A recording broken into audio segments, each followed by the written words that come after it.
moving from slavery to the promise. Right. Yes. We've noticed that as we examine the life of children of Israel, that we know that there are some things that God wants to deliver us from and to in 2019. Yes, yes. They were delivered from slavery. And there's something that may be enslaving us that God wants us to be delivered from in 2019. Right. Amen. And we know that he was establishing a covenant with the people there. And I believe he wants to establish a covenant for the people at Bethlehem here, as Exodus does sound somewhat familiar with the language in the New Testament where he said in verse 19, now if you obey me fully, obey me fully, yeah, obey me fully, and keep my covenant, oh Lord, then out of all nations you will be my treasured possession. Amen. Although the whole earth is mine, you will be for me a kingdom of priests and a holy nation. Amen. Kingdom of priests and a holy nation. And that's what God wants us to be in 2019. Amen. Amen. A kingdom of priests and a holy nation. For in the New Testament, God says to be holy as I am holy. Yes, sir. God is challenging us. We will not be able to experience the true promises of God on and in our lives until we are fully committed. Amen. To Fully Him. committed. Oh, Amen. Praise the Lord. We're going to share this morning a message entitled An Angel from the Lord. An angel from the Lord. Please stand in reverence to the Word of God. Stand symbolically saying that I will stand on the Word of God. We're going to look at Exodus chapter 23, verses 20 through 26. Exodus 23, verses 20 through 26. Let's read this out loud together at the same time on three. It's two slides. 1, 2, 3. see, I am sending an angel ahead of you to guard you along the way and to bring you to the place I have prepared. Pay attention to him and listen to what he says. Do not rebel against him. He will not forgive your rebellion, since my name is in him. If you listen carefully to what he says and do all that I say, I will be an enemy to your enemies and will oppose those who oppose you. My angel will go ahead of you and bring you into the land of the Amorites, Hittites, Perizzites, Canaanites, Hivites and Jebusites, and I will wipe them out. Do not bow down before their gods or worship them or follow their practice. You must demolish them and break their sacred stones to pieces. Worship the Lord your God, and his blessings will be on your food and water. I will take away sickness from among you, and none will miscarry or be barren in your land. I will give you a full lifespan. Amen. May be seated in the household of the Lord, an angel from the Lord, an angel from the Lord.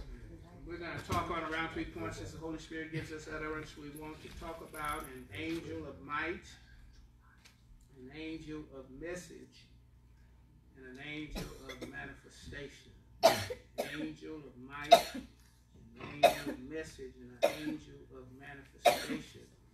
We want Christians to know this morning that Christians who obey can trust God for protection and guidance in their lives.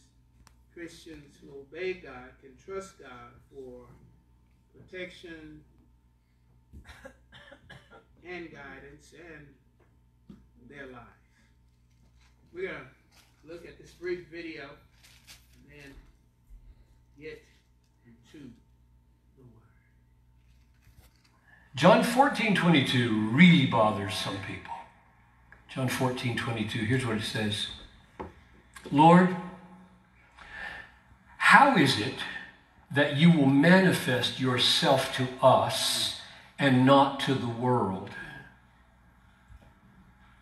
And Jesus answered, if anyone loves me, he'll keep my word. And my Father will love him. And we will come to him and make our home with him. Amen. This is not unconditional love. This is profoundly conditional. All right. I'll read it again. Lord, how is it that you will manifest yourself to us and not to the world? To us, we're your disciples. Yes.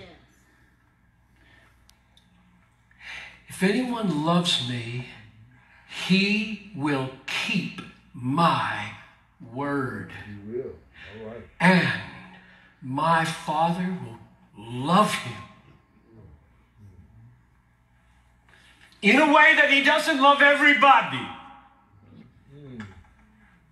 My Father will love him, and we will come to him, to that one who loves us and keeps our word. We will come to that one, make our home, our abode with him.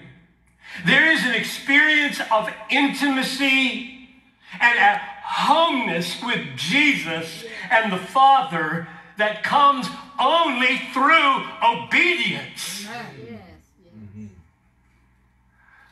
Those who love me so much that keeping my word is not the works of the law, but the overflow of their affections for me. And how could we not move into such and such a heart with the fullness of the at-homeness that you long for? If anyone keeps my word, holds fast, treasures it in obedience, that person will not be quenching the Spirit. That person will not be grieving the Spirit, but will know the fullness and sweetness of fellowship with the Father and with the Son. If you're watching pornography every week, do not expect this experience. You won't have it. If you're harsh with your wife, you won't have it. Amen. All right. Right. Amen. Praise the Lord. Amen. Talking about the work of the angel of the Lord in the life of the people of God this morning. An angel from the Lord.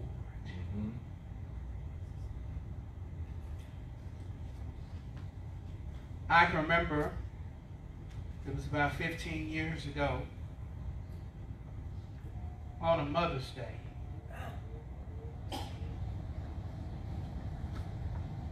The man that I called my bishop had referred me to a church there in Abilene, Texas.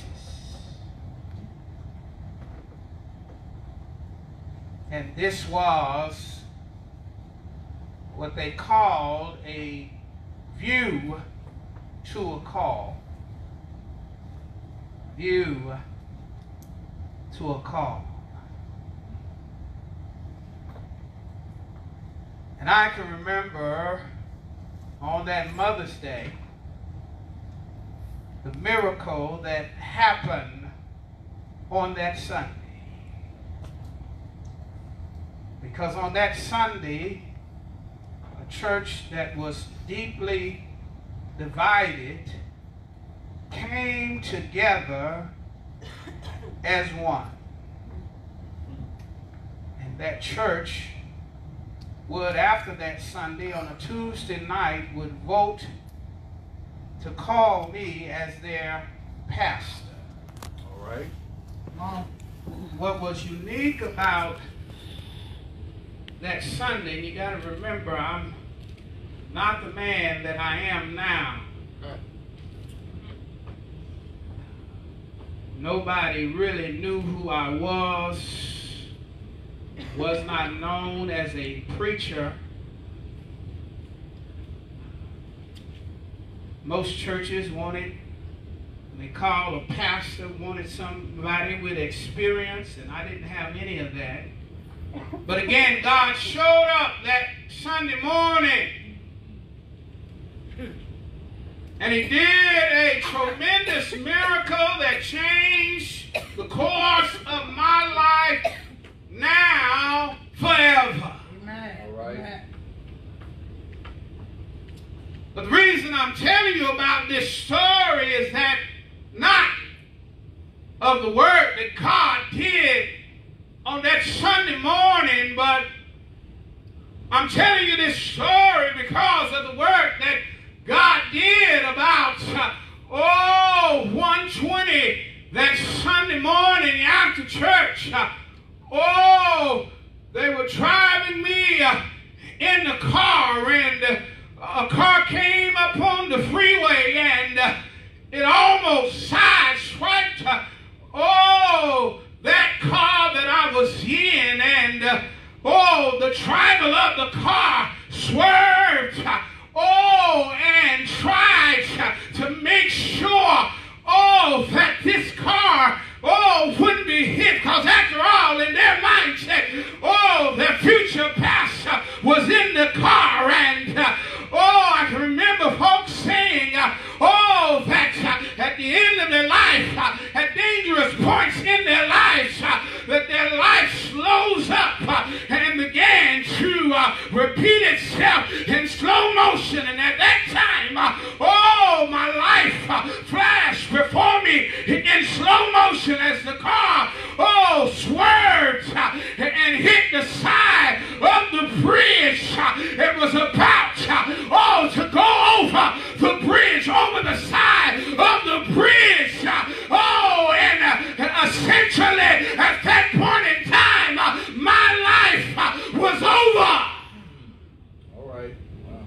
Before it even began, my life was over. But all of a sudden, when that car, one of the safest cars that you to be in, Mercedes, a safe car that you can be in, but a Mercedes, can't protect you against the wind and going over the side of the bridge. But when this car was supposed to go over the side of the bridge, there was something or someone there on the side of that bridge that stopped that car and said, "No, devil, you can't have his life. No, devil, I got more plans for his life. No, devil, you can't have him right now because I have plans for his life. I know you're mad. I know you're upset. I know you want to take his life, but you can't have him right now." And I believe, on that day, after the miracle inside of the sanctuary, that God showed up on the side of the road and saved my life to save my ministry. Amen. All right. Amen. Hello, somebody. Hello, somebody. We're talking about an angel from the Lord. Now, I don't know if it was that same angel that worked in the text that we're looking at today. All right. But I do know that God has an angel of might, that he can use, to protect you. An angel of might, an angel of military might that he can use, that can protect you at strategic times in your life, when your life is on the line. God, especially if you're obedient, has the ability to send that angel of might to protect you. In verse 20 says, "See, I am sending an angel ahead of you to do what? To guard you along the way, and to what? Bring you to a place that I have prepared for."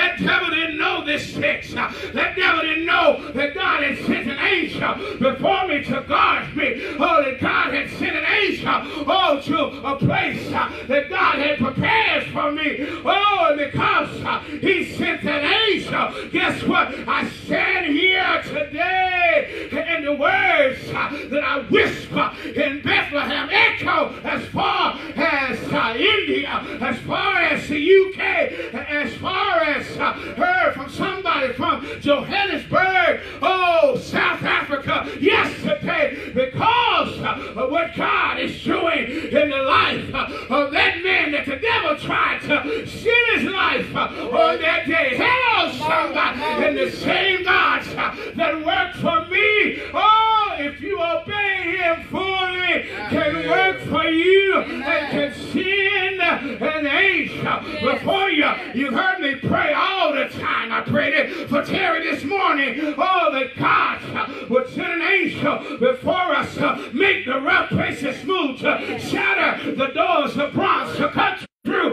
the iron bars, to give us the treasures hidden in the secret places, that we may know that it is God who called us by name. That's what God did for Cyrus. Oh, I call it the Cyrus blessing. And that same God can do it for you if you, like Cyrus, is willing to be an instrument in his hands, oh, to touch and to reach the people of our day and time. God has an angel. Amen. Hello, somebody. God has an angel. As a matter of fact, you're sitting here today because God has an angel. Oh, that place and that time where you felt like, oh, that you were in trouble. You felt eerie. God had an angel protecting you and guarding you. God has an angel. Oh, especially for those who fully obey him. Hello, somebody. Hello, somebody. Yes, sir. This is what Exodus said. My angel will go ahead of you and bring you into the land of all of these pagans. These were pagans. These were people who had the blessings that God was going to give. Oh, him and his people. Oh, and you know what? Oh, many times the blessings that God wants to give you, oh, right now somebody else have. Right now somebody else is in possession of. Oh, but if you are obedient, oh, God can take somebody else's blessing and make it, oh, yours. Hello, somebody. Think about that. The audacity of God. All right. Hello, somebody. Yes, sir. To take the Amorites. Hello, somebody. The Canaanites, the Hittites, the Jebusites, to take their land and give it to his chosen people, people that he works, as the preacher said, using the New Testament terminology, oh, to work in a special way in their lives. He was doing this really, one of the main reasons he was doing that is because of their pagan worship. Right. Come on. They worship a god called Melech. And Melech was the God that they committed their children to. Hello, somebody. He said, we don't have that kind of worship today. Oh, Lord. We do have people like that. They are suicide bombers. These people are not doing this just because they want to take their life. They're doing it because they believe in the God that they serve, and they're willing to lose their life because of it. Oh, that's a lie from the pit of hell. God hates. Oh, people especially who sacrifice their children on the altar. And that's why God said when he sent them, he doesn't want them to pick up their practices of pagan worship. And God said, I'm going to take the land of the wicked. I'm going to take the material of the wicked, and I'm going to do one of the greatest wealth transfer in history. Oh, because of their disobedience. God said, I'm going to send an angel before you, and I'm going to wipe Yes. That's why you can believe as a Christian what God has for you is for you. Yeah. Amen. Amen. What God had, ain't nobody ever got a position that you should have had. Amen. If you love the Lord and obey Him completely. Hello, somebody. Can nobody take something that God gave you? But you say, Reverend, what about my husband? Hello, somebody. That old so-and-so took him from me. Well, evidently he wasn't from God. There you go. Hello, somebody. My Lord. Hello, somebody. Oh, somebody gets out on the way home. Oh, you say, and you think that folk are taking something that God gave you, something that was yours. But the truth of the matter is, if God gives it to you, hello, somebody in this way. Oh, if God opens a door for you, guess what? Nobody can what? Nobody can close it. Amen. Hello, somebody. You can believe that because God has an angel. Yeah. And He sends that angel before us. God has an angel. Hello, somebody. Yeah. God has an angel. And you're concerned about your life. You're going through some stuff in your life. God has an angel. Amen. Hello, somebody. Do you believe that God has an angel? Yes, sir. Yes, sir. That's the reason why you're alive today. All right. Amen. Because God has an angel for you. Thank you, Lord. Hello, somebody. You believe that? I believe I'd been dead a long time ago if the Lord didn't have an angel. Yeah. Hello, somebody. Hello, somebody. And somebody standing here, you're concerned about spiritual warfare, and you can feel that the devil wants your life. Yes, he wants your life because of the promise that's on your life. He knows that if you decide to obey him fully, obey him completely, you're being in the right places at the right times, but you haven't yet decided to obey him fully. But he believes that if you obey him fully, you can reach nations. Amen. And that's why he don't mind someone being partially committed. He don't mind somebody coming to church on Sunday or coming to Sunday school. He don't mind any of that. What he does mind is your mind just catch a spark. And God begins to take you out of your slavery and begin to lead you to your promise. Then your life will never be the same. And guess what? Those lives of people around you will never be the same if you obey him completely. Amen. Yes, the devil is after your mind. He's after your family. He's after everything that you got. He's doing his job. His job is to kill, steal, and destroy. And the only reason that you're not dead right now is because of the protection of God that has around you. But yet God is calling you to do more and to be greater. So that he can begin to wipe your enemies out. Amen. Some of us, our enemies are not wiped out because we're not fully committed. Right. Around you, but yet God is calling you to do more and to be greater. So that he can begin to wipe your enemies out. Amen.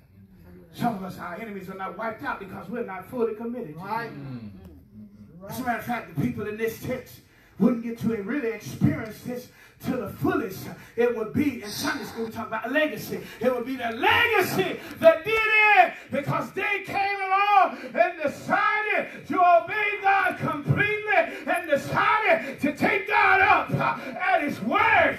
And when you decide to obey him completely and to take God at his word, then you can get intimate with him. And when you get intimate with God, God gets intimate with your enemies. Right. Amen. Thank you, Lord. He'll wipe them out. Hello, someone. Wipe them out. I'm out of here. Amen. But you don't get this kind of blessing being partly committed. Right. All right. Fully. You got to be fully committed.